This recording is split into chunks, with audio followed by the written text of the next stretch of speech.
Good to have you back here. It's 3 and Out on the Southern Pigskin Radio Network. Kevin Thomas, Ben Troop, glad you're making us a part of your day. A lot to cover here on the show as the Braves lose to the Washington Nationals this afternoon, and they lose the series 2 of the 3 games. Ben Troop joining us here on 3 Out as well. Ben, as again, we'll talk with Brandon Scoop B. Robinson coming up in the final hour of the show as the Hawks in a play-in game get to a play-in game. They're in the 9-10 game tonight.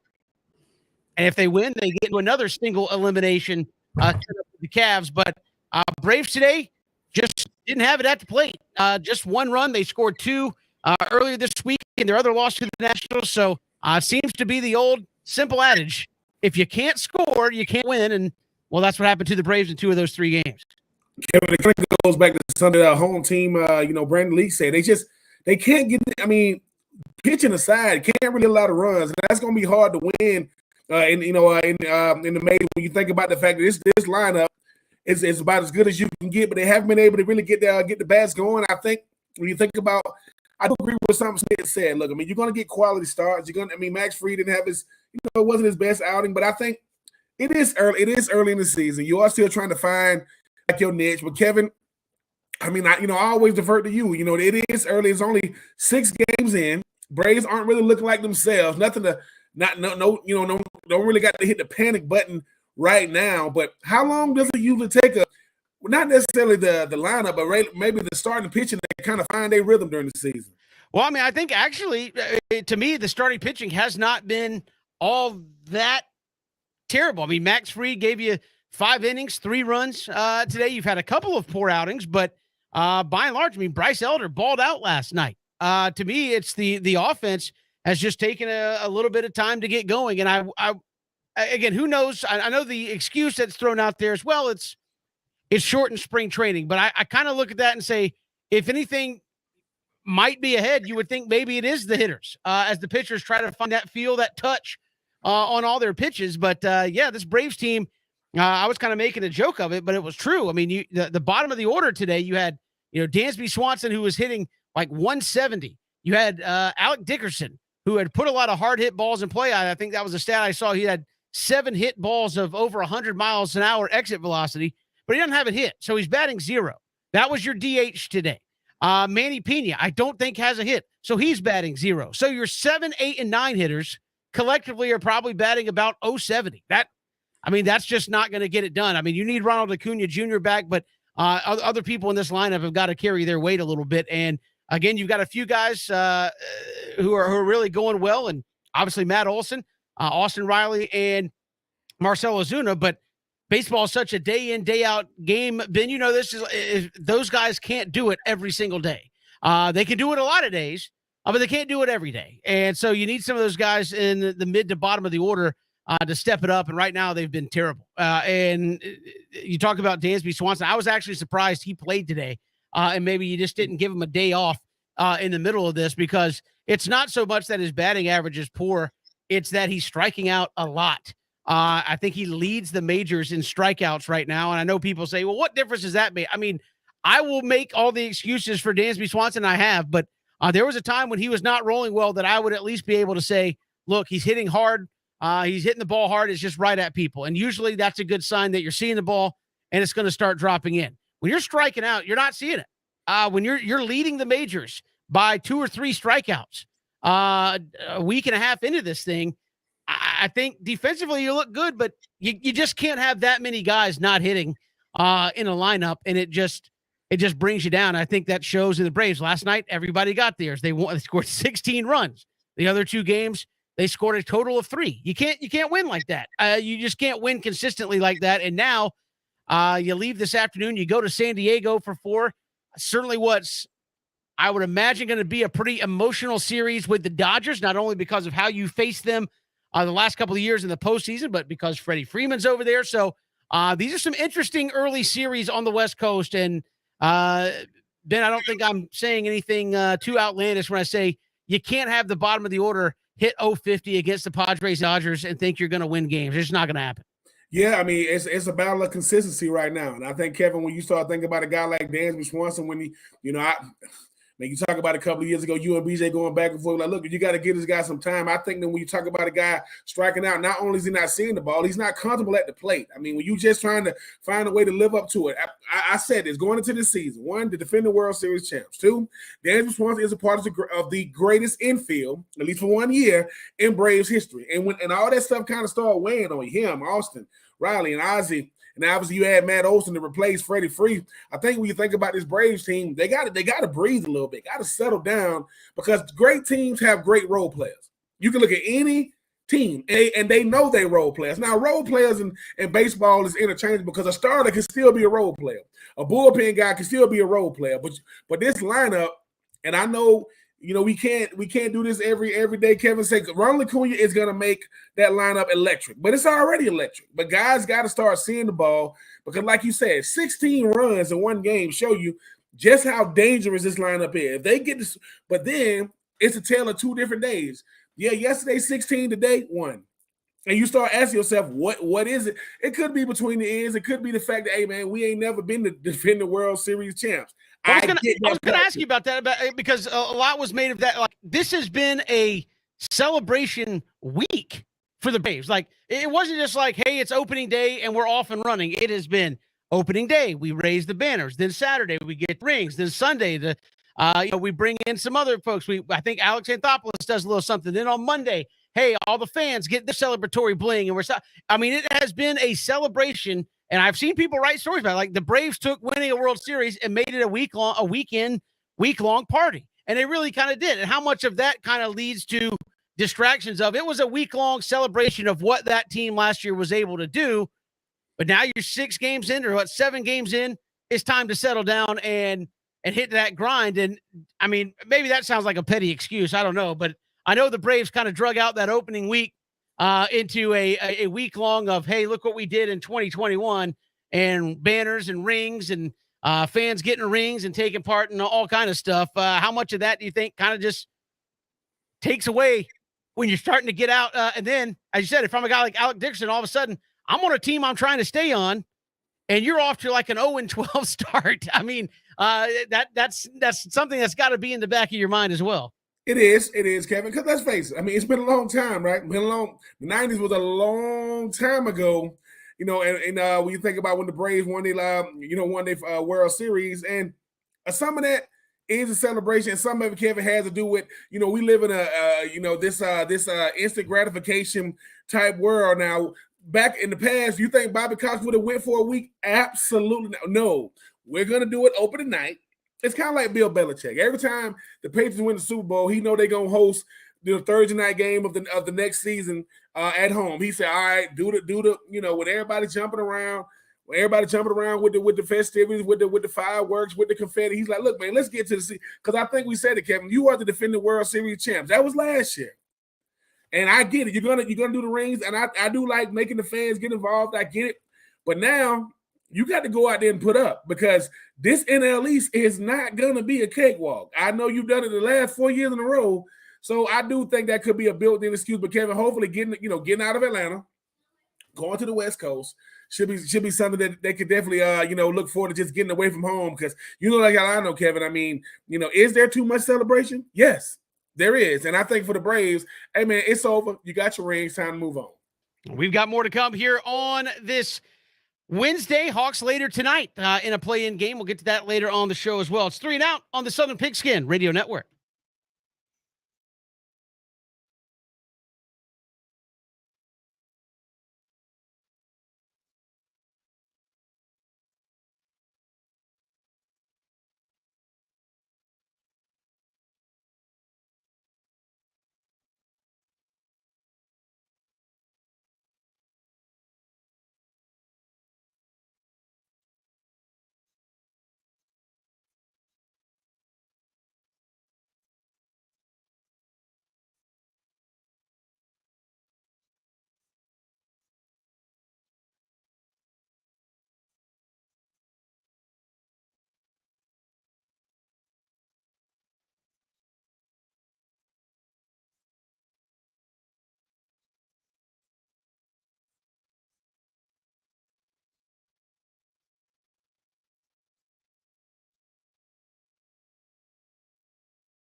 Kevin Thomas, Ben Troop here with you on this Wednesday. Braves lose earlier today to the Washington Nationals. Now, 3-4 on the season are the Braves going out west to take on the Padres and the Los Angeles Dodgers. But something happened earlier today, Ben. I know we'll have to talk quietly because I know Christian Gokel gets upset when you talk about other football, not college or the NFL. But the XFL put their coaches out there, and I know guy we've had on the show, one of your former guys, Anthony Beck, going to be a head coach there in the XFL, and really, I think did a good job of stealing the USFL's thunder. They're opening up this week, and the XFL comes out on Wednesday and says, hey, by the way, our coaches are going to be Wade Phillips, Bob Stoops, Terrell Buckley, Hines Ward, Rod Woodson, Reggie Barlow, Anthony Beck, and Jim Haslett. Thank you very much. I mean, it just happens to be coincidental, right, Kevin? Like, well, we always plan on to announce the coaches on the opening day of the USFL, but no, shout out to the homie Anthony Beck. Shout out to, I mean, Kevin, you talk about the XFL being star-studded. I mean, Haslam, you talk about Wade Phillips, you talk about Bob Stoop. I mean, Rod Woodson, Hines Ward. I mean, you know, Reggie Barlow. You got some really, really big-time names, Hall of Fame type guys, coaches and players. So look, this is Danny Garcia, The Rock, they ain't crazy. And I think that Danny Garcia and The Rock was in college at the same time down there in Miami. The Rock was a guy who obviously never ever saw his NFL dreams come to the forefront. So they said, let's think about this. So I didn't make it to the NFL. So what you do? I got my own league. What? I didn't make it to the NFL, but I will say this. The XFL did something that I think our own Christian Gokel would like. They actually partnered with the NFL. So they say that at the end of each NFL season, every NFL player gets an automatic contract to the XFL just in case they want to come over to the XFL, and they partner with the NFL alumni. I think it's the NFL alumni college or something like that, to where that's where they get to go train at. So The Rock knows. He goes, look, we this in the NFL. This is the NFL pipeline. If we can, you getting former college players, former NFL players in the fizzled out. So shout out to The Rock and Danny Garcia, making sure they get it done. Not the NFL, the XFL, who got some big-time coaches. Yeah, and the XFL not going to play until 2023, so they still have a ways to go. Don't even know the teams yet in the XFL, so maybe some of the other ones come back from before, but you know, Bob Stoops was involved prior, and as you said, but I think that's one that when people come out and say, oh, spring football is not going to work, I don't know that you can 100% say that. I know people say, oh, well, the XFL ratings were going down before COVID. They were, but they weren't going down as much as people thought they were going to. And I think they were starting to get a little foothold. And I say foothold like, hey, they were going to settle into a little bit of a groove and a number and continue to move forward. And then obviously COVID hits. You can't go anywhere. You can't do anything. Well, that'll kill any upstart league that's not been operating for 50 years and has, you know, millions of dollars in reserves sitting in the bank. So I think given that they're partnering with the NFL this go round, to me, and I know that was Vince McMahon's big thing, is like, I don't want to be minor league football. He was always like, it's pro football. But I think The Rock and them are going, look, we can still market guys. We can still go out there and break news and hire big-time guys, and big-time people want to be involved with us. I mean, you get, Hines Ward, Hall of Famer. Yeah. Right? I mean, Bob Stoops, great head coach. I mean, you have got some guys, Rod Woodson. I mean, you have got some big-time names involved with your product, and I think there's nothing wrong with, you don't want to call it that, I get it, but there's nothing wrong with saying we're going to be kind of like the G League for the NBA. We're a developmental league. I mean, if you're going to go out and lie to everybody, I mean, I'm sorry, unless you're going to come out there and all of a sudden announce, hey, you know, we've signed Kyler Murray to the XFL. I mean, it is what it is. I mean, so, but to have that kind of partnership with the NFL, to where you should have some of the backing of the NFL, I think that's a good thing, and then should provide some stability for that league moving forward, which I think kind of was starting to carve out its own niche with some new rules and some things that were kind of fun and built in to obviously keep people excited about it. And I'm interested to see what comes back from like XFL 2.0 and what kind of new changes they put in there. But I mean, what a start. I mean, I don't even think they were star-studded in XFL 2.0 with the head coaches that they just rolled out there today. So already off to a pretty intriguing start with some guys that, I mean, Hines Ward, I mean, people were talking about, hey, you got to give guys a shot. Well, here you go. I mean, Pep Hamilton took his short stint in the XFL and got an NFL gig. So Yeah, it was really well. Kevin, listen, give the Rock some credit though for a second. I mean, stars going to line with stars. Isn't it coincidental though? This is something else people ain't realizing. Who was at the Super Bowl doing the Super Bowl has come back to Los Angeles. That would be The Rock. So The Rock is like, look, I know what I'm doing. Slow and steady wins the race. The Rock got some type of alcohol. I can't remember. I'm not. It sells, right? Who don't know who The Rock when you see him? So Kevin, what is I got a listen. I got a about as recognizable of a figure as you're gonna get with The Rock. People go, Rod Woodson, Hines Ward, Haslam, Wade Phillips. Wait a minute, Anthony. They got big time players, stars, and coaches. So I think the thing about it is too, Kevin. The Rock is saying, look, man, the reason why I became my owner is because I want to give these young men an opportunity to have their dreams come true. Even though mine didn't, I know what it takes to do it. And let's stop acting as if every single person in the NFL is a star. That is not true. It's not. Outside of Kyle Pitts, outside of Cordell Patterson, outside of Jake Matthews, who plays for Atlanta's offense, you do not know. You don't. So I think what they're really doing, Kevin, is they saying, look, it's about the product. Because when y'all see Monday Night Football and y'all Sunday Night Football, y'all see that nice little camera that just goes all around the field. They stole that from the XFL. So a lot of things, the mic'd up and out XFL. So don't act as if they ain't cheap. So The Rock said, look, man, just let us be the pipeline, right? USFL. Oh, trust me, y'all get a full year, but they coming in 2023. But yeah, shout out to the XFL, shout out to The Rock, shout out to Danny Garcia, shout out to people like Anthony Beck and people getting, because Hines Ward, I mean, he always said he wanted to coach, he wanted to wait till the right time. But Kevin, you make a good point. The XFL was starting to get really good, man, before COVID. It was starting to get really good. And when people say, oh, ratings are down everywhere. Down don't mean that you ain't got good ratings, though. Just because it's not where you wanted to be, don't mean it was good. But The Rock got, because you see what they're doing? XFL, partnership with NFL, partnership, with the NFL alumni.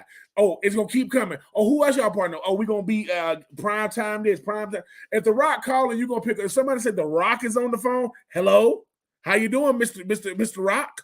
I mean, you're gonna talk to him. So shout out to the XFL and sorry, USFL. I mean, USFL got upstage the same way when Tom Brady decided to come back. Hey man, some people just they control the day. Yeah, hey, the timing for them not good. Opening weekend this weekend, and XFL dropping all their star coaches here right before that. We got so much to get to here on the show. We know about JT Daniels. He told us where he's going. What does that mean for the quarterback rotation? And how does that fit? Is there going to be more guys at Georgia potentially transferring out after spring? We'll get to that when we come back. It's 3 and Out on the Southern Pigskin Radio Network. We're streaming live, ESPNCoastal.com. And you can also catch us broadcasting live on Facebook, Twitter, and YouTube.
Good to have you back here, 3 and Out on the Southern Pigskin Radio Network. Kevin Thomas, Ben Troop, glad you're making us a part of your day. Hit us up on Twitter at Pigskin Radio. We are streaming live, ESPNCoastal.com. And Ben, we found out JT Daniels told us where he's going. He's going to West Virginia, going to play for the Mountaineers. And his first game going to be against Pitt and Keaton Slovis, former Southern Cal quarterback, his former teammate. So JT Daniels, team 3, going to be West Virginia. How do you kind of see that fit working out there for JT Daniels? I mean, I remember one Will Greer, who was at the University of Florida, who beat up the number 1 ranked Ole Miss Rebels at home, and then next thing you know, he had a scandal, ended up at West Virginia, and I think he's still in the football, and I think he's still in the league now, still playing for the Carolina Panthers. If you talk about a guy like JT Daniels right now, Kevin, this is it, right?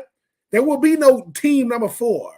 Started out at USC, didn't work out. Obviously, had an injury riddled time when he was at Georgia. Even though the Georgia faithful wanted him very, very badly, he looked at the quarterback room and said, "Hey, if I couldn't beat Stetson Bennett, and he didn't before he won a national championship, I definitely am not going to be able to beat him after." So he goes to West Virginia. Now he's going to get to show off this big arm that we've seen, because West Virginia going to throw the ball. They're going to throw the ball a lot. But just know this: the thing about JT though, Kevin, is what if he doesn't play? What if he doesn't become a starter? Does he stay there? Because what NFL scouts are watching to see is, can you deal with not being a starter? Can you just deal with being a good teammate, trying to be the help quarterback for the opposing for the defense? But just like I know, Kevin, he's not gonna get a team number 4. I mean, because one, he's running out of eligibility. He don't got 1, maybe 2 years left of eligibility in college. I'm wishing him the best, because like I said, quarterback position, when you high profile and you were supposed to be at USC, didn't work out, went to Georgia went to national championship, didn't work out. Now you at West Virginia, something's going to have to give now. Yeah, I was going to say, how do you think he'll be remembered there at Georgia? Because he came in from USC. He got the big NIL deal. I think he was one of the first guys to get a really big NIL deal at a major school like Georgia. He ended up losing the starting job. I would say maybe through no fault of his own. He just got injured and never got it back. How do you think he gets remembered at Georgia? Came in the COVID year, played just a handful of games. What's kind of his Georgia legacy, if you will, now that he's gone to West Virginia?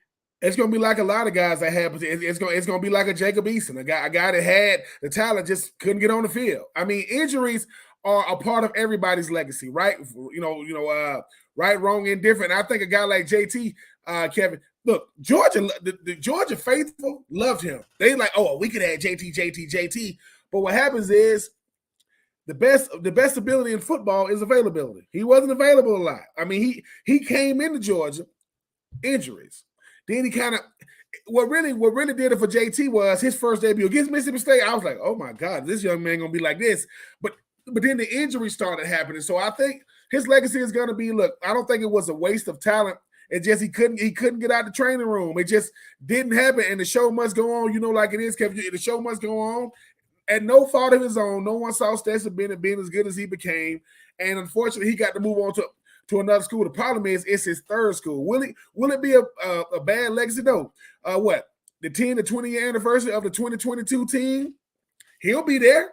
Like he get to come. He was on the squad, but the role that he wanted to play on that team. Definitely is not what he thought it would be. But JT Daniels, man, it happens to a lot, man. Potential is one thing, but getting on the field is another thing.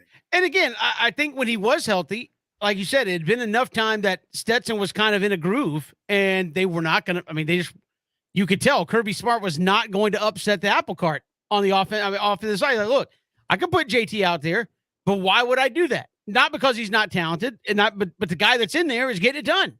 And leading us forward. So maybe just a victim of circumstance, but I was asking somebody earlier today if you think JT Daniels still winds up in the National Football League, and he's got every opportunity to go to West Virginia and put up, big numbers. But this is a guy that, again, was one of the few on the short list of big NIL deals for quarterbacks in college. I think going into the season, I know people said it wasn't accurate, but I mean, on some betting sites, he was the betting favorite preseason last year to win the Heisman Trophy. And obviously that didn't happen. So do you think he's still got a chance to make it to an NFL roster, given that, as you said, he's been to 3 teams, hasn't played a lot with the first 2 because of injuries? If he has a big year and can play the full season at West Virginia, is all forgiven? Is he a potential first, second round pick? I don't know. I don't know if he'll do first or second round, but do I think he got a shot to get drafted? Absolutely. Kevin, sometimes guys filling out of one team kind of make it even more intriguing. These NFL scouts are going to be looking to see does he still show the velocity? Does he still show the big arm down the field? Can he still go out there and help a West? Because the thing is, can he help West Virginia win games? Like we know he can play, but because you don't want to go out there and kind of like Spencer Rattler. Spencer Rattler started off at Oklahoma. You talk about number one recruit in the country, goes to Oklahoma, gets beaten out now by C.J. Stroud or whatever. Now he's at South Carolina trying to resurrect his career. So that is a part of a lot of what quarterbacks have to do. Everybody want to be on that Joe Burrow. Didn't make it at one school, go to another school, and we win the national championship. Don't think you're going to be winning the Natties at West Virginia. But as far as like what West Virginia has been known to do, look, West Virginia put up big numbers on offense. So if JT can go out there and show he's healthy, show that same promise he did the first time he debuted at Georgia against Mississippi State. Oh, the Kirk Herbstreits of the world, they can't wait to be like, this is the same guy that didn't get a chance to really play at Georgia. Yes, Kevin, the story is already being written right now. Somewhere BJ is probably saying, oh, he probably writing it right now about the resurrection of JT Daniels. Yeah, it's going to be a fascinating story to follow. And again, as we talked yesterday, Georgia still got an intriguing quarterback situation there where you've got Stetson Bennett coming back. You still have Carson Beck, has stuck around to this point. Does he stick around after spring practice? And oh, by the way, you still got two pretty highly touted guys waiting in the wings. And we've already seen it at Georgia was Marius Mims transferred out, 5-star offensive lineman. And it was like, look, 5-star guys, high 4 and 5-star guys. It's just the era of football you're in, Ben. They're not going to wait 3 and 4 years to play. And again, you could say, well, he's behind two guys that are going to be NFL tackles. Well, I appreciate that. But he thinks he's an NFL tackle. And if they're starting ahead of him, he's not going to get on the field until they go. And is 1 year of tape as a big-time tackle enough to get you there? Maybe not. And so some of these guys transfer out. I mean, we see it happen all the time. And it happened certainly in Georgia this year where, you see some guys transfer during spring who are big-time talents. But again, when the guys in front of you are all SEC types, they look at it and say, look, I'm not sitting here for 3 years and not playing. Yeah, listen, what sounds like possibilities on the recruiting trail sounds more like an absolute, absolutely when you get to campus. Because Kevin, we act as if we still talking about 18 to 22, 24-year-old young men, and they want to play. Like Georgia aside, yeah, they won the national championship. Ain't but one team gonna do that. And if it ain't coming out of the SEC, who's beating Alabama or Clemson when they had 10 wins last year? Guys want to play. And I think the thing about recruiting that's always crazy to me is all these big-time talents going to the same school. Ain't but 11 going to get out there. And if you were starting offensive lineman and you were starting a quarterback, that goes 6 positions gone. They don't have subs. So, yes, you're going to see a lot more guys going to other schools, not because they can't get into the Georgias or whomever. I want to play. So the Mims situation is going to start happening a lot more because people think they was on a national championship last year, that don't guarantee you no spot in 2022. And that's the one thing that people don't get.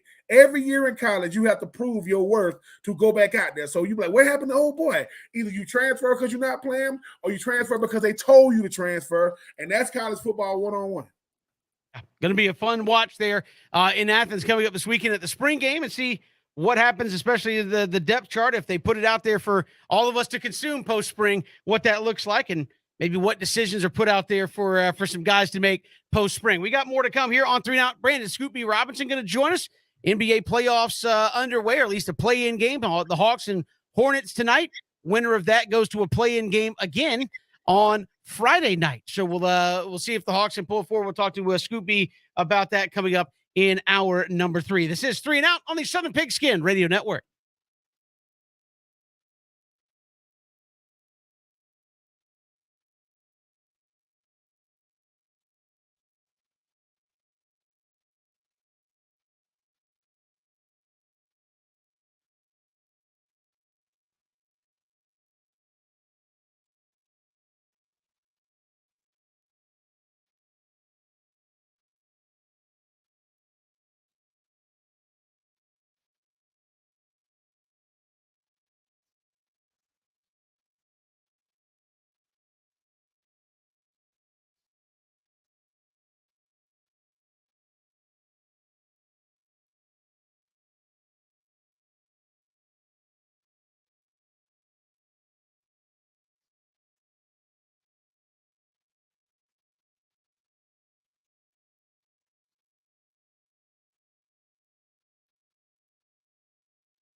Good to have you back here, 3 and Out on the Southern Pigskin Radio Network. Kevin Thomas, Ben Troop, glad you're with us here on this Wednesday. We'll hear from Brandon Scoopy Robinson coming up at the top of next hour as the NBA playoffs continue. Hawks in the play-in game tonight against the Charlotte Hornets. So he'll join us and talk to us about that, Ben. But did want to bring up something quickly about the NFL. And people say, oh, well, why don't the Falcons go do this or go do that at quarterback? Ben, Derek Carr gets a 3-year extension, $121.5 million.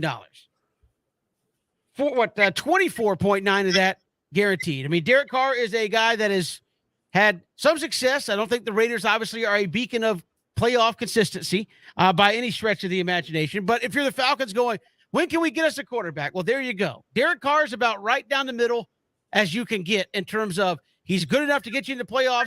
Still maybe a question if he can win you a Super Bowl there in Oakland. And you just got rid of a guy who was making a bunch of scratch.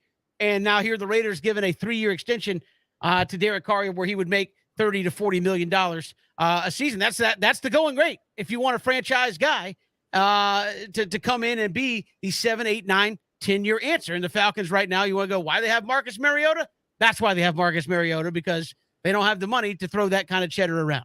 Yeah, and the thing about a guy like Derek Carr is he's been very, very consistent for a very inconsistent franchise. I was a guy that was with the then Oakland Raiders. That's where he started out, even though they're in Las Vegas right now. People forget Derek Carr. I mean, he ain't always had Darren Waller. He ain't always had Hunter Renfrow. He ain't always had Josh Jacobs and those guys. He used to have a bunch of guys and no one knew who he was. So I think that they are rewarding him for being consistent and being diligent. He's never made it about himself. He's never done the whole Aaron Rodgers thing with all this nonsense in the offseason. And let's face it, the same reason why Eli Manning benefited from being a Manning, he does not benefit from being a Carr. Because his brother David, they was like, oh, he going to be just like his brother David Carr, who was the number 1 overall pick. So I do think that Derek Carr is getting rewarded, Kevin, for consistency. Look, he ain't Matty Ice for what Matty Ice did for Atlanta, but it ain't too many guys going to be able to say they did that before. What he means to the Las Vegas Raiders, oh yeah, and they got a steal. I mean, $21 million guaranteed for a starting quarterback. Oh, they definitely got to steal that $121 million. That's potentially there was 0% chance he's gonna see the end of that money. To say, as you like to talk about that on the show, when you see $121 million and only $24 million of it guaranteed. Again, I'm not crying for Derek Carr. Don't get me wrong, but when you see a contract now, I know NFL quarterbacks or contracts aren't fully guaranteed unless you're Kirk Cousins for whatever reason, but because of a high injury rate. But when you are guaranteeing less than 25% of the contract, what does that say to you? That says that they're giving you a chance to go out there, Kevin, for 1 year and show us what you can do. Because make no mistake about it, everybody's going to be all in for 2023. Them quarterbacks that's coming, people say, well, what if they end in the top 10? You could trade up, you could do all kind of things, but they're gonna give Derek Carr sometimes $21 million is the going rate. When you tell somebody we appreciate what you've meant to this organization. Are you the future? Absolutely not. Are you the present? Yeah. And for the present, to show you what I mean, in 2022, I think Dak Prescott hit is like $21 million. In 2023, it's like $23 million. In 2024, it's $49. You think they're going to give him $49 million? All I'm saying is, people, Hugh Douglas, he wasn't the greatest player in the NFL. He's the greatest philosopher. Money and memories, as much as you can, as fast as you can, and get out of here. People say, well, what about the Super Bowl? They got Super Bowl rings on eBay. Just telling y'all, it ain't what it used to be. It ain't what it used to be. I mean, obviously, if you bring the Raiders a Super Bowl, that would be a legacy thing. Kevin, let me tell you something. People go, hey, man, what's going to get the economy back right?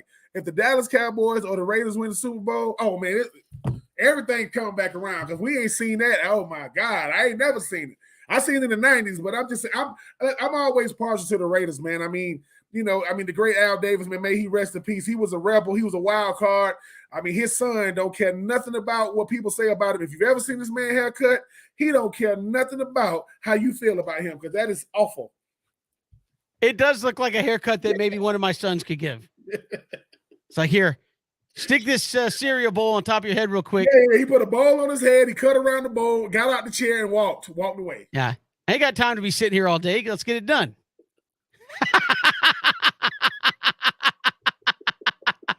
Just hurry up.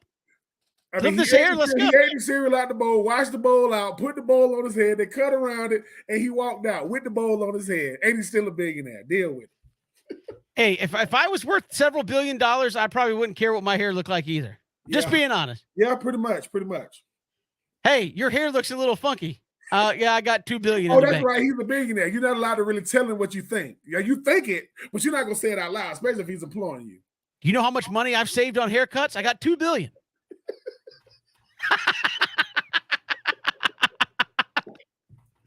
Man, every time I didn't get a haircut, I just pocketed that money. Andy got that beautiful stadium, which I'm gonna have to never been to Vegas. Got to get out there and see that stadium. I heard it is immaculate.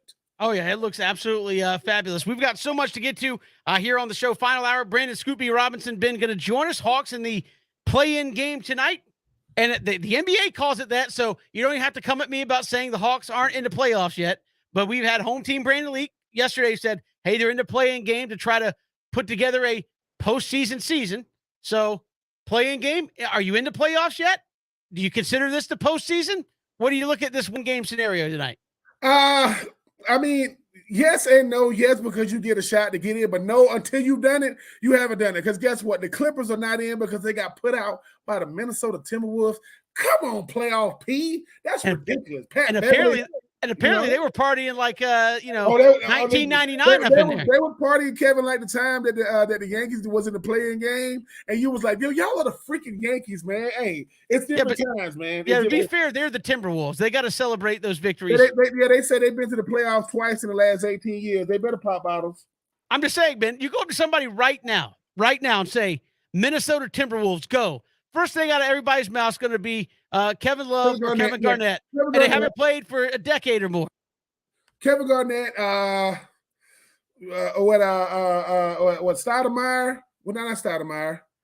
What's his name that played? What's the little guard that played for Georgia Tech, Kevin, for 1 year? I can't even think his name right now. He ended up going to China. Was really like a global superstar over there. But that Anthony Edwards, big cat.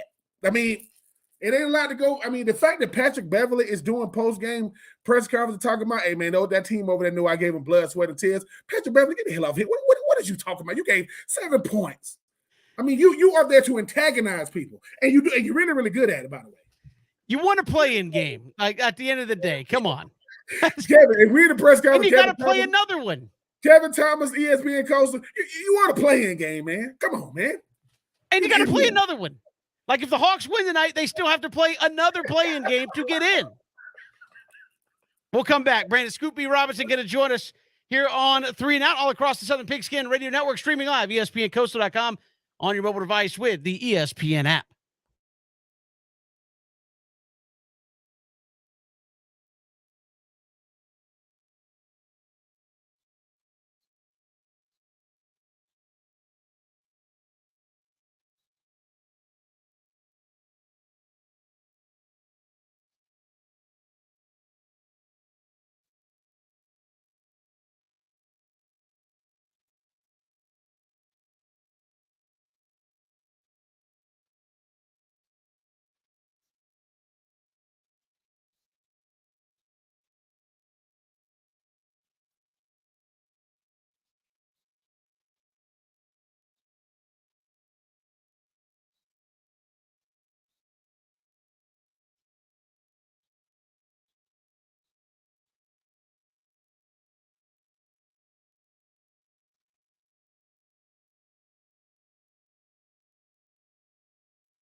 Welcome back to Three and Out here on the Southern Pigskin Radio Network. Final hour of the show. Kevin Thomas, Ben Troop, here with you. Glad you're making us a part of your day, streaming live ESPNCoastal.com on your mobile device with the ESPN app. We've got the play-in game coming up tonight with the Hawks and the Hornets. Ben, and joining us here on the program, he is the host of Scoop B Radio and NBA insider Brandon Scoop B Robinson joins us here on Three and Out. Brandon, welcome to the program. How are you? Man, I'm doing good. Glad to be here. Thanks for having me. Hey, we appreciate you coming on the play-in game. Obviously, NBA keeping with this format. Hawks in it tonight. How do you think this works for the NBA? Where again, traditionally it's series, but you get the last teams in. You're playing a one and done situation potentially for 2 games. I like it. A lot because it gives you kind of that time for those who went to school after finals are over, that in between time where you got to start packing your bags and go on home. So somebody's staying, somebody's going, and it's even better the fact that you have 2 teams, the Hawks as well as the Charlotte Hornets, who are in the Valley Sports family of networks that I'm a part of. So it's always good to kind of merge those things, and I'm excited for an interesting matchup with the hometown guy Trae Young getting it done. Scoop, when you think about a guy like LaMelo Ball going against a guy like Trae Young, who means more to their team, and who seems to be like got a chance to be a face of the NBA sooner rather than later? I'm having a little bit of trouble hearing you. I heard NBA, and that was it. I was saying when you think about a guy like Trae Young, think about a guy like LaMelo Ball, who means more to their respective squads, and who got a chance to potentially be the face of the NBA sooner rather than later. Okay, so I heard you this time. So who means more to the team? I think in this instance, I think LaMelo Ball a little bit more in this instance, only because he's legitimately, I think, a superstar short from potentially really taking the Hornets to the next level. And I'm thinking further ahead, but for the purpose of time and just today, I think that when you look at the Hornets, they did as well as the Hawks, really. But in this case, the Hornets, they're not a representation of their record. And when you look at the NBA season this season, we are, I guess, in a space of herd immunity where, many people have gotten COVID and moved on, but injuries ravaged their season as well as COVID-19. I spoke with someone that is within the Hornets organization back on King Day when the Knicks and the Hornets played. And, they shared with me, man, imagine a world where, that wasn't such an issue. We'd be in a different space. I mean, this is a Hornets team that came out swinging early in the season, knocked off teams like the Brooklyn Nets, who are a favorite in the NBA's Eastern Conference. But I'll tell you what, when you look at the Hawks, really, truly, they played beneath their privilege. This is a team that was in the NBA's Eastern Conference Finals against the Bucks, and really, I think that had Trae Young not gotten hurt, we may have had a different conversation. So they're coming in back and clean up this year. This is a matchup that favors the Hawks, if you will, because they definitely should be in the conversations with the Brooklyn, the Bucks, as well as teams like the Sixers and the Heat and the Bulls. So interesting matchup between both teams. Brandon Scoop B Robinson joining us here on Three and Out. And kind of how do you explain the Hawks there? As you said, Eastern Conference Finals a year ago. I know they dealt with some COVID issues, early in the season, but by and large, the same players for the most part. Nate McMillan's still there, and as you said, they're in a play-in game and had to fight and scrap to get there. Yeah, you're right. It's interesting. I had a conversation with Stephon Marbury a couple months ago, and he was saying to me, man, if you play on a Hawks team, you got to put the clamps on them because they got Nate McMillan as the head coach, and you on FaceTime, so he had his hand like in the shape of a bird. It was like, man, you got to put the clamps on him. Right. Many people talk about the brilliance of Trae Young and what have you, but I mean, I look at the playoffs last year, and I really feel like they were coming of age. They played against the New York Knicks, and it's interesting because my buddy Kendrick Perkins shared with me before the season started. He was like, "Yo, man, everybody's talking about the Knicks. The exact same record as the Hawks last year, and you saw how the Hawks really came of age in the playoffs last year because they exposed the likes of Julius Randle in some aspects, who I think the world of, by the way, Julius Randle, but Clint Capella, Kevin Huerter, and some of the other usual suspects were definitely getting done. And as much as Danilo Gallinari was a topic of conversation in trade rumors, ranging from the Timberwolves to the Miami Heat, the Hawks had their druthers about them and continued to keep them. He's a veteran piece that's definitely beneficial to them, and I think that they are a recipe for good disaster, not bad disaster. I like the Hawks, and I'm not just saying that because this is local radio in Georgia. I really do like their composition. I hope that they are successful this year and moving forward. Scoop, when you think about a guy like Trae Young, I mean, already signed an extension. You look at what he means to the Hawks. What does he mean to the NBA? I mean, he's not the biggest guy you ever gonna see. I mean, I know he got comparison to Allen Iverson, probably because of size, but he's a scoring machine. And obviously, you talk about how dangerous they were last year in the playoffs. How dangerous could they be if they could find their stride in this year's playoffs? A lot of people have made comparisons with Trae Young, discussing comparisons between he and Steph Curry. And it's interesting. I asked the Warriors head coach Steve Kerr the other day on that comparison, and he said he actually doesn't see it. He sees a comparison between Trae and Luka Doncic of the Dallas Mavericks, and those guys will forever be connected because of the draft and who should be Rookie of the Year and who shouldn't. But I think what Trae Young means to the NBA at large is a guy that's just continued to grow. I mean, even from a culture perspective, everybody looks at Los Angeles as like the place where all the stars go to. Like, Atlanta has its own culture, has always had its own culture. People are very active and come to the games, and it's an exciting arena to come to, and the product on the floor is there. I made mention of the fact that I thought that the Hornets were a superstar away. I feel the same way, although they have Trae Young. I feel the same way about the Hawks.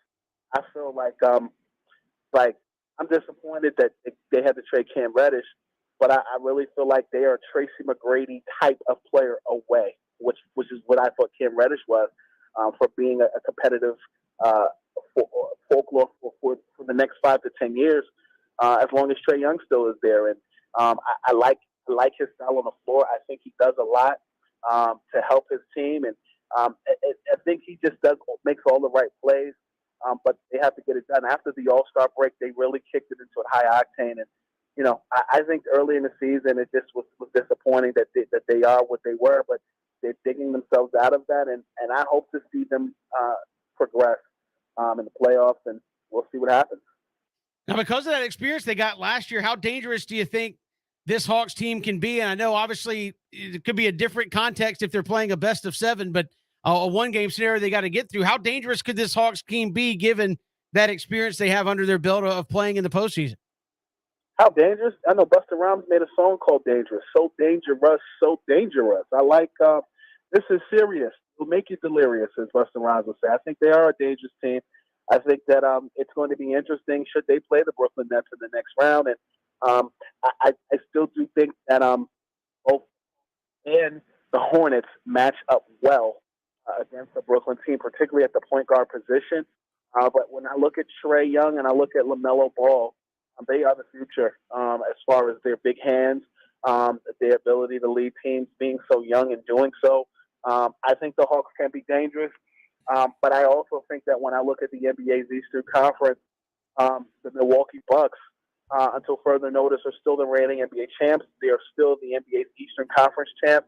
And to be the champs, you got to beat the champs. And the Hawks did have their chance last year. Better seeding for them last season. But I think that anytime you have a Trae Young on your team, I used this example on doing some television yesterday. They're that fifth cup or that fourth cup of the day. Pick up on you. You're surely going to be the life of the party, and the Hawks have the potential to do that. Scoop, do you think the NBA is ready for a young Hawks team to be standing at the top of the mountain? I know that Milwaukee, because of what they got with Giannis, they got a 2-time regular season MVP, Finals MVP. Is the NBA ready for the Hawks to be not just one of the best teams in the NBA, potentially win it all? I think it all comes down to ratings, and it all comes down to wins. Wins turn into ratings. So, yes, do I think that they're ready for a Hawks team to dominate? Yes. I think they're ready based upon what even I say that in this sense. The Warriors had a couple of down years, but when Klay Thompson came back, the views were there. Ja Morant has been successful all year because he is he got the views on social media across all platforms and played spoiler to the Warriors earlier this year. And so comparatively, when you look at the Hawks, if you win, the product will be there. People will follow. I don't care if you're on Madison Avenue. I don't care if you're at the Indiana Toll Road in Chicago. I don't care if you're on Wall Street. If you're good, you're good. And so yes, your talent will make room for you, and the views will be there if you do what you're supposed to do. Trae Young has that box office appeal. It's only a matter of time before it just continues to do what it needs to do. And finally, Scoop, I mean, you talk about a team like the Hawks with a guy that's box office like Trae Young. You say if the product on the court is there, people will follow. What superstar in the NBA right now could you pair with a guy like Trae Young to help take them to the next level? James Harden. I mean, that's simple. Just James Harden, Trae Young. You think they'll be a good match? I mean, it's nothing I've heard. I'm saying more the type of player that would take them to new heights. But if you're looking at it from a skill set perspective, I think that both Harden and Nate McMillan, we're speaking in supposed, would have maybe some philosophical differences on defense. But when you're talking about scoring at will, because that's what the fans pay to see. I definitely think that's box office. I definitely think that would draw eyes. But I do think that the Hawks are missing some sort of dominant star. I feel the same way about the Knicks. I feel like when you look at the young guys on that team, like the Quickleys and Obi Toppin, and just you continue to build that, the R.J. Barrett effect. Like R.J. Barrett has come of age every year. So even if you were to throw somebody in the shape or size like a R.J. Barrett into the fold into an Atlanta Hawks situation, 6'9", 6'8", can distribute the rock, can score, can rebound, is likable. I think that's what the Hawks are missing.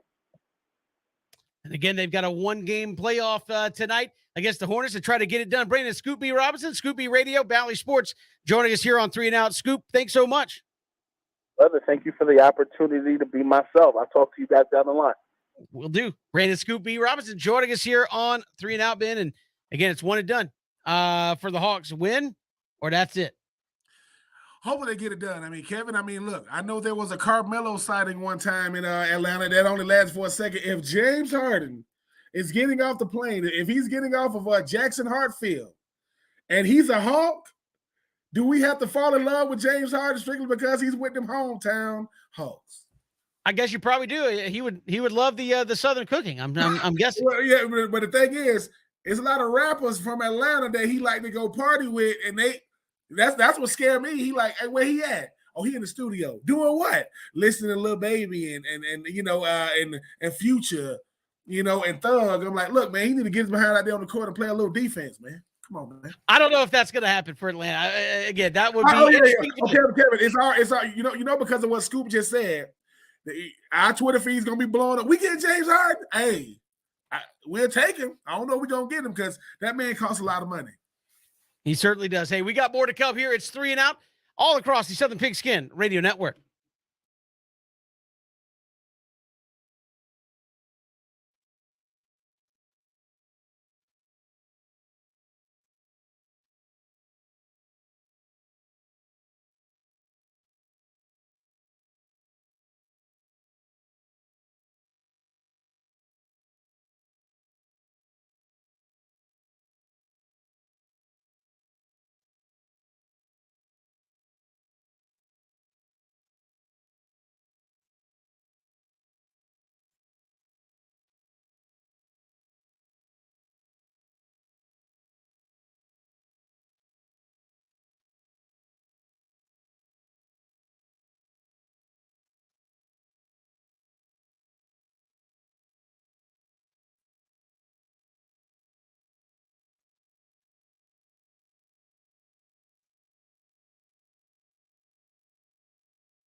Good to have you back here, 3 and Out on this Wednesday afternoon. Kevin BJ not here. Ben Troop is here gladly on this Wednesday afternoon. Braves fall to the Nationals, lose the series, only scored 3 runs in their 2 losses and 16 when they win. So, I mean, if you score 16, you ought to win a lot of games, Ben.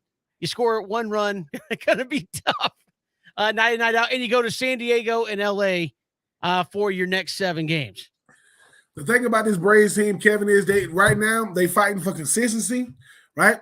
And they fighting for some level of identity. I mean, I think the thing for any team is what is their identity? And right now, they really don't have it. I mean, as you mentioned earlier, the starting pitching hasn't been bad, but the starting pitching is better when your lineup is scoring runs. And 16 runs is hard to do in baseball. Like no. That's rare, right? But they go from 16 one night to 1. It's like BJ saying they wasted a bunch of runs last night. See, I don't want to start channeling my inner BJ when I start 16 runs. You'll take as long as you want to win again. But I think Kevin, like you mentioned, I mean they battle for consistency. Dansby, Dansby Swanson. My goodness, young man, just keep hacking away at him, and you're gonna have to hit yourself out of this slump. Rosario, I mean, he was bad at one point too. The bottom of that lineup, like you were saying, Kevin, they got to start pulling their weight because we can't be saying, "Oh, Ronald going to come back." Well, Ronald ain't back yet, and until he gets back, he wants to be coming into a lineup that he's adding to it, not being everything. So, hey, it's one game. I think going to the West Coast is going to be a breath of fresh air for this Braves team because, Kevin, this party has lasted a long time, and sometimes when it comes to stuff like that, you start saying, "Yeah, man, the ring is incredible. I mean, diamonds, rubies, whatever you want." But now it's time to get on the plane and get back to some level of consistency because right now it is still early. No panic, but you want to start getting on the road with these wins, especially when it comes to all 3 phases, that being starting pitching, bullpen, and the lineup kind of pulling their part. Yeah, I'm looking at the Braves right now, and Dansby Swanson's batting 160.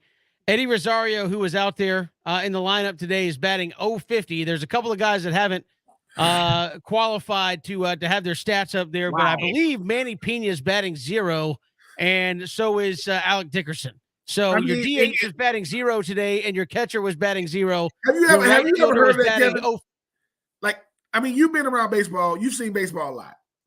You're batting 0. Do you walk around with your chest out? No. Don't talk loud. Don't say nothing. 0? My goodness. That's like 0 in the majors in baseball. What you bad, man? 0. What? 0. That can't cut it. We got to be able to do better than that. Yeah, 1 hasn't fallen in yet for a couple of those guys there as well. So we'll see how it goes. But again, Braves off to a sluggish start. I say sluggish. I mean, again, they're 3-4, and I think people, because they won the World Series, Ben, are treating it like they're 0-8, and BJ Bennett's about to jump off the cliff and say it's over. It's not going to happen. Oh yeah, they BJ bending that thing right now. But Kevin, I will say this: when you go from a good team to a great team to a World Series team, that means that everybody is going to be watching you now. That means all 29 other franchises are watching you. That means people outside of Truist are watching you. So that means that we're going to blow up. Listen, what used to be bad is going to be, catastrophic now. But I do remember when the Nationals won the World Series. I think at one point they had the same record as Detroit. Yes, those Detroit, awful, and they end up. So I'm not. Listen, 162 games is a lot of games. It's going to come down to the last, Kevin, month of the season, and it's going to be who can put some cushion between them and number 2.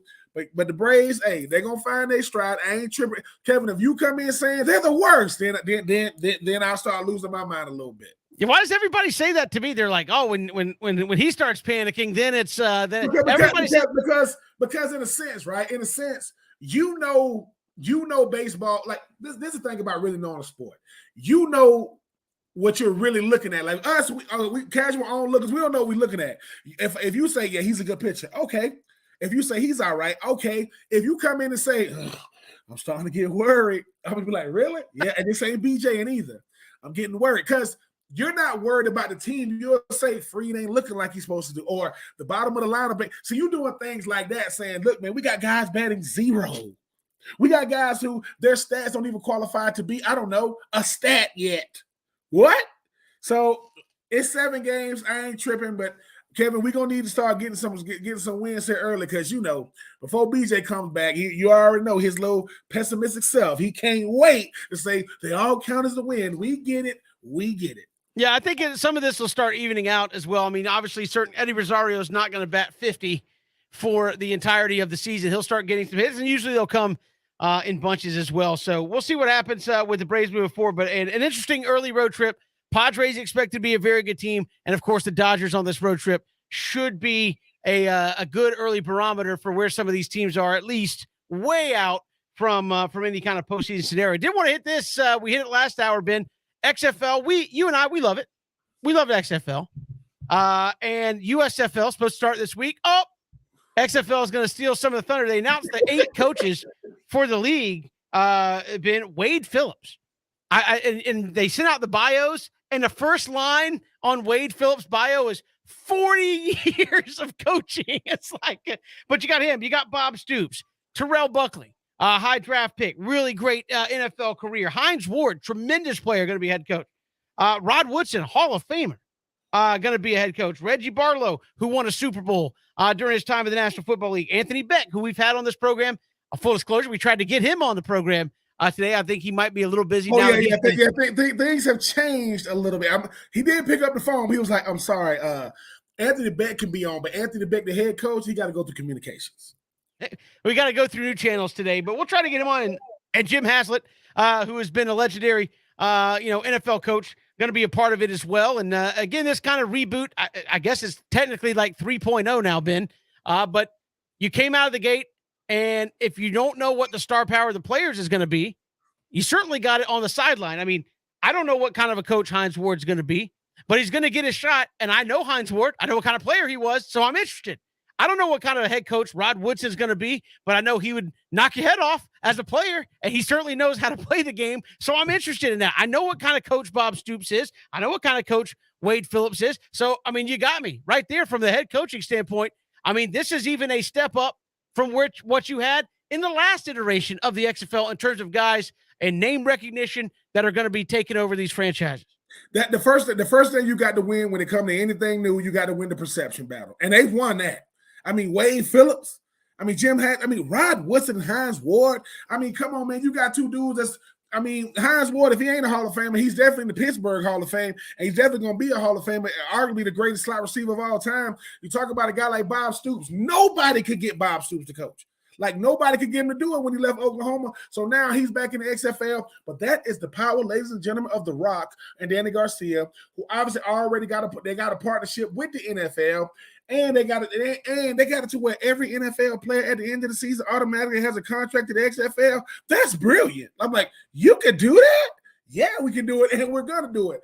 And they with the NFL alumni. That's where players can go to train different things. So the thing about The Rock, he said, look, it ain't the NFL, but the next up in the NFL, it's gonna be coming through the XFL. No, let's get it straight. I mean, obviously they can do that, but I mean, Matt Ryan ain't playing in the XFL. No. These are guys that are like number 55 on the roster who hadn't played a whole lot. Who's like, let me go play and get my chops in.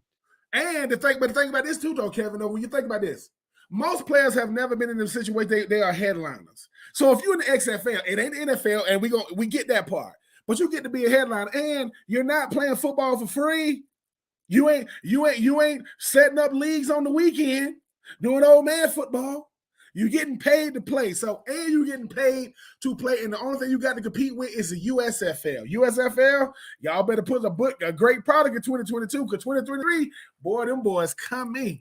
Yeah, going to be a fun watch to see how that league continues to evolve. I know we talked a lot of baseball, Ben, but something happened today in baseball that just as an athlete and a teammate, I would like to get your thoughts on because it got a lot of people stirred up. We'll get to that next. It's 3 and Out on the Southern Pigskin Radio Network.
Good to have you back here, 3 and Out on the Southern Pigskin Radio Network. Kevin Thomas, Ben Troop, glad you're making us a part of your day. So much to get to here on the show. But Ben, something happened today in baseball. Afternoon game earlier today with the LA Dodgers. Dodgers had a perfect game going with Clayton Kershaw on the mound through 7 innings. So he needs 6 outs. Perfect game. Nobody's walked, got on base, reached on air, nothing. I saw this from Jeff Passan. There's been over 220,000 games in the history of Major League Baseball.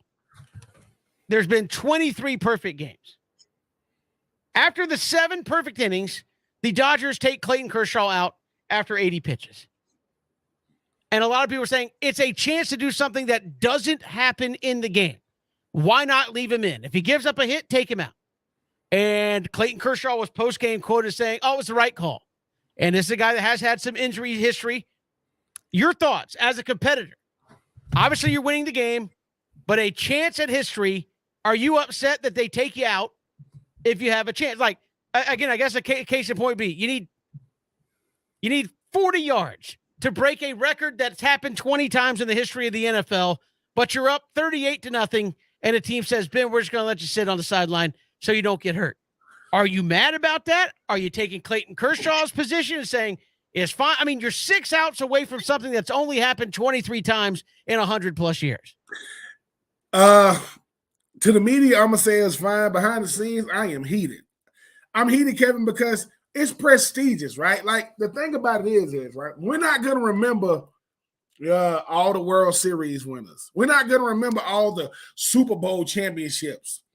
You're going to remember do you remember the time at one point Aaron Kenny and Bo Scave had the most catches combined for a tight end. Then here come Gronk and Aaron Hernandez, right? That made me feel good because you're sharing it. But then to have an individual record, it's only happened 20-something times. Like, that's it in the history of baseball. Let me tell people something, man. When people say, well, Clayton Kershaw has done everything else. He wants to do that. What do you mean? He's already won a Cy, and you do not get to decide for him. When somebody goes at Clayton Kershaw's best, what he can do? Perfect game. What? Perfect. In the majors. Come on, man. Like, we got to stop acting like these things aren't rare. We got to stop acting like, oh, well, he don't get injured. Man, everybody gets injured. He's a freaking pitcher. He can throw a ball 100 miles an hour. I mean, he's going to get injured sometimes. But every time you think about this, man, all they do is got his stats on social media. All you see is 0, 0, 0, 0. I mean, nothing. In the majors, Kevin, that manager, that's not your job. It's not your job to take him out. Hey, man, we got a long season. And he's going to pitch in 5 days no matter what, right? Well, I mean, I heard somebody say, what if you just let him go, and if he hit a pitch threshold you didn't like, let him have a few extra days, right? I mean, it's a chance. And like I said, it could have been one of those things where he goes out in the 8th inning and the first batter bloops a single in. Great, take him out. I just look at one of those things, Ben, it's so rare and so difficult. A no-hitter is easier, obviously, than a perfect game. Think about this. If we're playing pickup basketball, no one's there but us. And Kevin, you light it up, right? And just so we keep feeding you. And just say at the end you had 40 points and you had 5 threes. Guess what? We're gonna remember that, man. Remember the time. This is one of those do you remember the time type things. Because Clayton Kershaw, I'm telling you, yes, man, he first ballot Hall of Fame. We get all that. But he is still showing you why, dude. I'm still one of the best doing it. And I've been doing it a long time. And I can still do it. And then I go out here in 2022, right? Oh, just a spring day in April, and you take me out. Well, I'm saying, like, and I understand, like, let me give you the counter argument, because Sean Newcomb for the Braves had a go at a no-hitter against the Dodgers. I happened to be there that day for that game. He gets to 2 outs in the 9th inning. Yeah. He doesn't get it. Okay, that's fine. The Dodgers get a hit. They take him out. He threw like 125, 130 some odd pitches to get there. Never was the same the rest of that season. They really threw the workload on. And I get what people are saying of, well, Clayton Kershaw wants to be healthy for the Dodgers run. He missed the postseason last year because of injuries. Maybe he thinks the Dodgers make the World Series if he's out there pitching. Who knows? But I just look at it and say some things. I'm willing to sacrifice a start down the road for you to try to get 6 more outs. And again, I think it's as simple as you go out. If you walk the first batter, maybe you still have a no-hitter. And you walk the first batter and the perfect game's gone. I would still take him out then and say, okay, no-hitter, whatever. The perfect game is one of those things that just doesn't happen. Hold on, Kevin. But hold on, Kevin. You said, okay, this is the thing, right? So what was the excuse when he got hurt before? Like, Clayton Kershaw has been hurt before. You telling me if Clayton Kershaw throwing a perfect game, what is it? I mean, I want to make sure on April the 13th, and in October he can't. Man, it ain't because of this. If this, and I just think too, Kevin. But it's both arguments though. It's saying, okay, man, I can get hurt getting out of bed, and the older you get, getting out of bed ain't the easiest thing in the world no more either. But I will say, Clayton Kershaw, he's showing you why he is a Tom Brady. With all these young guns, DeGrom, Scherzer, Strasburg, I'm still. And to me, that's what it really comes down to. It's the fact that, man, you get to say you got a perfect game. Like, what? And sometimes you got to let people remember, hey, man, listen, I know Clayton Kershaw, look, I'm easygoing. I don't make waves, but I'm that dude. Like, I'm that dude. Well, I would just think as a competitor, those things are so rare. Like, hey, at least give me a chance to try. Yes. Right. Yes. And again, it seemed like he was cool with it. And they were high-fiving in the dugout in the 7th inning. I just, to me, that's what I was saying. 80 pitches is not egregious. Did they show Team Kershaw? See, this is when you get to go. You get to ride in the. You get to ride in the car, and Mama Kershaw is like, "Why they took you out? Maybe it's fine." No, it's not fine. Like, no, it's not, because Kevin, this is the thing, right? You had no reason to take him out. Like, he's getting it. Not only is he getting outs, he's getting them. Not even a lot of pitches. Very, very efficient getting out. So it's not like he's out. I mean, he's kind of high up in the pitch count. He's not. And I just think that for certain things, Kevin, you got to go against the grain. Yes, his pitch count to start getting up there if he's trying to chase it. But dude, 7 innings, nothing. You telling me 6 outs? Come on, man. We got to do better than that. And I think that's one of those things where people talk about the way baseball is played and things of that nature, where you see players taken out when there's potential history on the line. And to me, that just doesn't make. I don't think there would be any other sport that would do that. I mean, Klay Thompson, Steph Curry, hey, they're on the running to hit the most threes in a single game ever. Well, we're up 40 points. We're going to try to save his knees for October. Fine. He's not playing next game. He's not playing the next game. He can sit a week for all I care. He's on a hot streak. Let him try to do it. And again, to me, that's one of those things where as a baseball fan, that would drive me nuts. Because the bullpen goes out, they give up a hit, it's over. Okay, it's hard to do. I get that. But if as a starting pitcher, and it's just not the mindset in baseball anymore. It used to be if the manager came to you while you were pitching a perfect game, you would tell him where to go and where to stick it. Yep. Right? And now pitchers aren't like that. They're like, oh, well, I'm going to save my arm so I don't get hurt. Look, that to me is a chance at something historic. Whether you get it, who knows? And you could say, well, we wasted it and it wasn't worth it because he lost it with, 1 out in the ninth. So what? To me, I think that is worth shooting for. Yeah.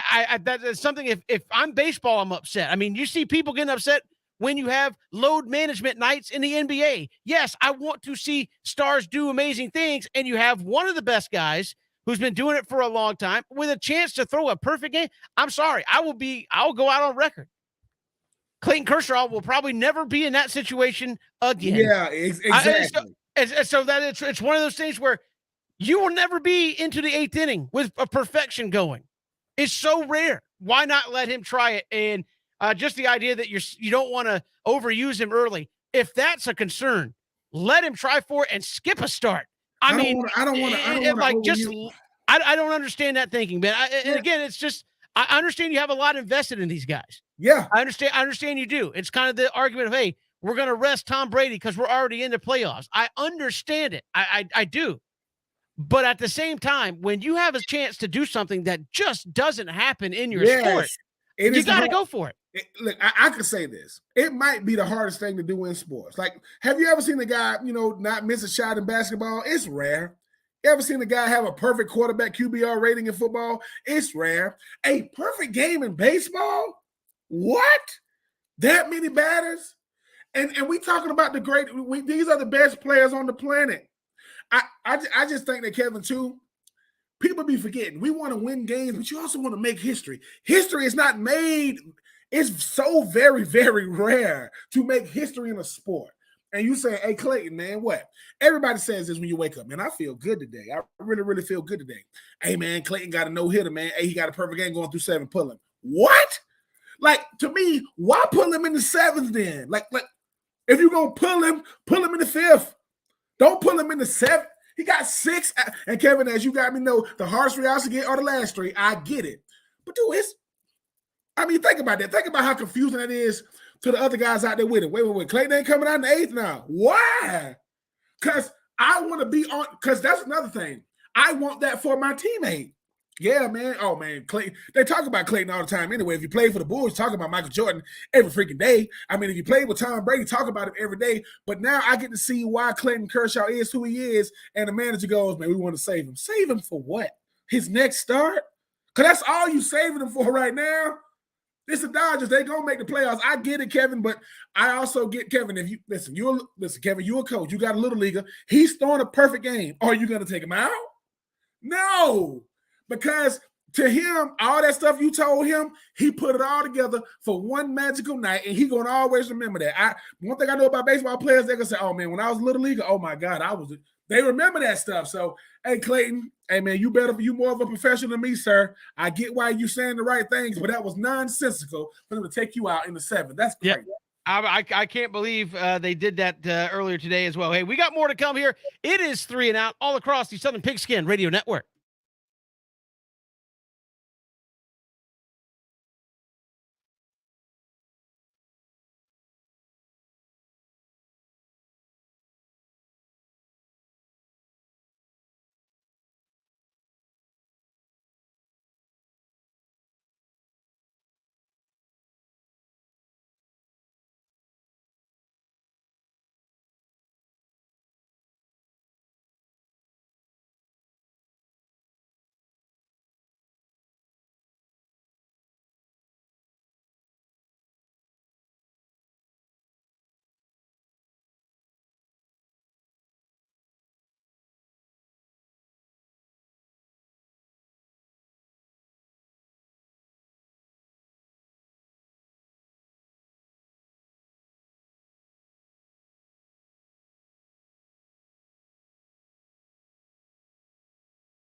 Good to have you back here, 3 and Out on the Southern Pigskin Radio Network. Kevin Thomas, Ben Troop, glad you're with us here on the show. Hawks coming up later tonight, 7 o'clock against the Hornets.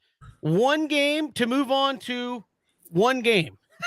Ben, so again, this is nerve-wracking. You and I were talking about this yesterday, where in baseball and basketball, literally one game, like anything can happen, especially with teams that are pretty evenly matched like this. Does it mean the Hornets are better if they win? No. Does it mean the Hawks are better if they win? No. They were better on the right night. And then you move on for a one-gamer against Cleveland. Do you feel like the Hawks get it done tonight, or you're riding that nervous edge to see if they're done? I am going to ride that nervous edge, but I do think they get it done. LaMelo Ball, and company with the Charlotte Hornets definitely is going to make it a compelling matchup. But I think Trey and those guys are just definitely trying to find their stride, playing better the last month of the season, Kevin. And look, when they got their backs against the wall, they seem to play a little bit better basketball. I mean, Charlotte has a young, scrappy bunch. I mean, they definitely not going to lay down for these Hawks, but the Hawks, they got a chance to to move on to another playing game. I do think they get it done. I do think that Trey and their playoff history, even though they are still very young, no pun intended, I think they got a better shot with this young Charlotte team tonight. And Ben, this is interesting.